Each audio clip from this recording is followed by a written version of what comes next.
So my speech in 3, 2, 1. Ladies and gentlemen, as a government, I agree that schools have to group children based on their competency and not based on their group. Why? Because it will prevent children from being disturbed, and both for all children who understand quickly and are somewhat slow to understand. First, let me make characterization one by one. First, characterization of school. School is a place for children or students to find what their talent and interests. School also help students shaping character to become a complete human being and ready to face the challenge of the world, both from work and life. School also expects students to get some achievement, no matter how small it is, based on their talent and interest. It can be a winning math competition, biology competition, a basketball competition, football competition, or whatever it is, as long as students' interest. And a characterization of children. Children is a human being that's still seeking their own identity. All children, especially in primary and middle school age, still need a guide from both of their teacher and parents. Children are often really competitive and they are still get easily affected from their environment.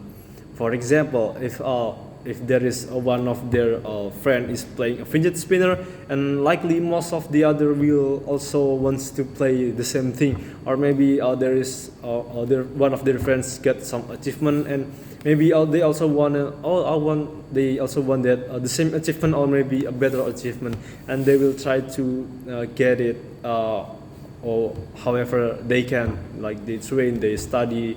And when they get the same achievement, they get those achievements, they will show it to maybe their friends or their parents, and they will tell everyone about it a whole day. Like that's what they get. They really are pride about it. They really still wants to fill in their pride, their interest, and they will say like, oh hey, I get the same achievement as you, or maybe I get the same.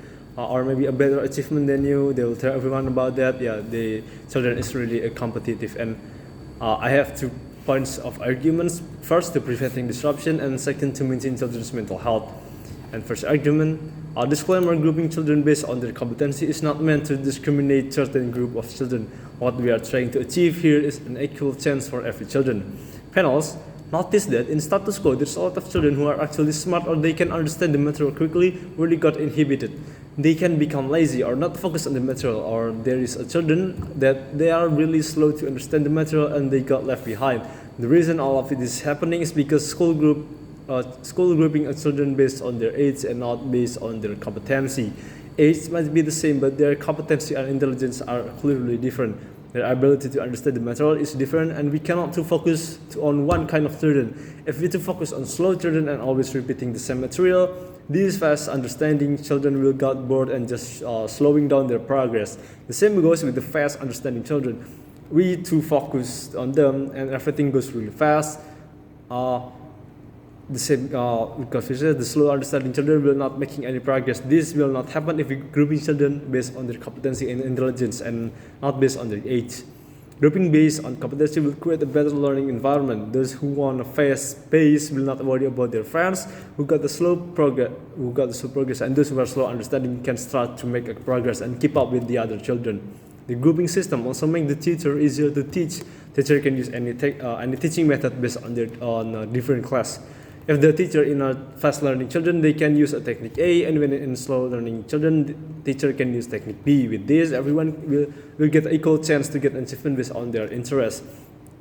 Like as we know that if we grouping children based on their age, there is the characteristic of children is clearly different, right? Especially in the skills, the ability to understand the material, the ability on certain skills, like let's say an academic material, and the other is more like in art or maybe in sports.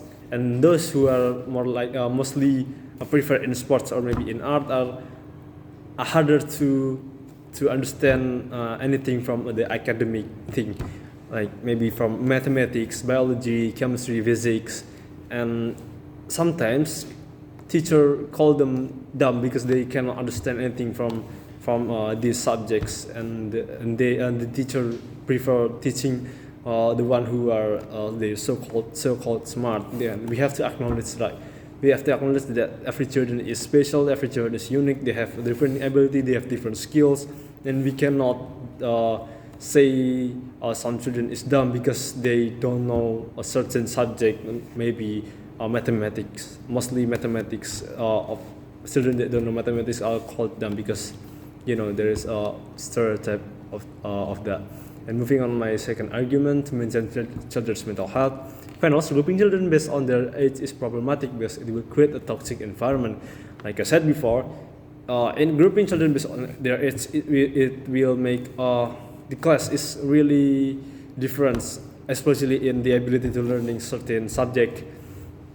Mostly in academic subjects, people get the difficulty to understand it, or maybe to know what happens, and to know, oh, I cannot understand this, and the students are really shy to say what they feel to the teacher because they don't want to get judged by the teacher and the friends. And again, like I said before, the teacher are mostly choosing a so-called smart children to teach, and these who are slow understand got left behind, and they cannot make any progress or make any achievement.